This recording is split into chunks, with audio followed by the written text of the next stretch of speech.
As we head into the fall with the weather getting cooler, thousands of birds are flying south for the winter. In fact, September is known as Raptor Month because this is the time of year in Michigan when you can see many birds of prey high in the sky.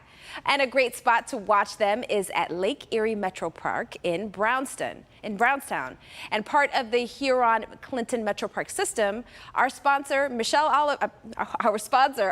Oliver flew on down to talk with the experts and to see if she could spot a hawk.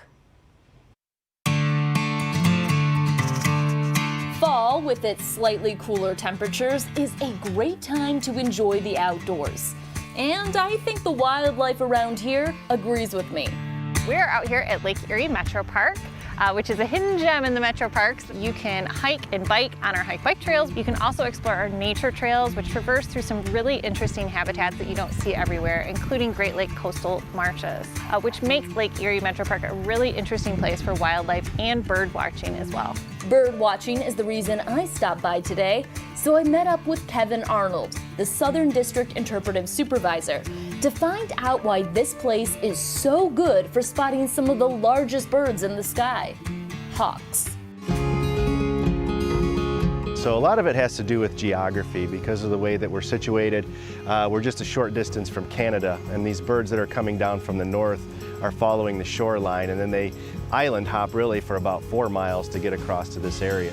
In fact, perched on their chairs, ready and watching for the first sign of birds, is the Detroit River Hawk Watch. So our hawk watchers are here from September 1st through November 30th, and their job is to basically count the raptors as they come by. And not only do they count them, but they also identify them. That information goes into a database, which is the Raptor Population Index. And so we can see some trends of population increases, decreases. So what should a novice like me expect? First thing is probably bring some binoculars. You're probably going to at least need those. One of the reasons they're so hard to see is they're high in the sky riding the thermals. There's these things called thermals that get formed over land. It's rising columns of warm air. And many of our raptors will ride those thermals to the top and then glide down to the next. And they can go for great distances without ever having to flap a wing. As the weather changes, so do the types of birds you will see. We kind of break it down by month, so September we kind of consider to be our sheer numbers. The broad-winged hawks, we'll see some bald eagles, we'll see some northern harriers and sharp-shinned hawks, those sorts of things. And then when we get into October, we get more of a variety of species. You know, our ospreys and turkey vultures will start then as well. In November, it's really more about our rarities. They're not really the ones that we see a ton of, so we get things like golden eagles and rough-legged hawks, who are really our far north birds that move through. This was not a great day for spotting hawks, as the volunteers told me. Even with my camera zoom, all I could spot were these white birds I thought were maybe pelicans or swans. Come with an open mind, come with some patience, and one thing I always tell folks is it's just like anything else. It's practice, practice, practice. So if you don't happen to see a bird while you're out walking in nature, you have one right here that everyone can see. That's right. This is our resident bald eagle, Luke.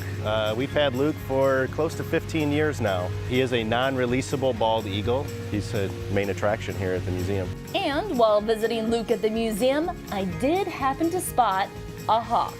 We usually average in around the 120,000 birds for the season range. So come give it a try. Feel free to ask questions, and maybe you'll get lucky, like me.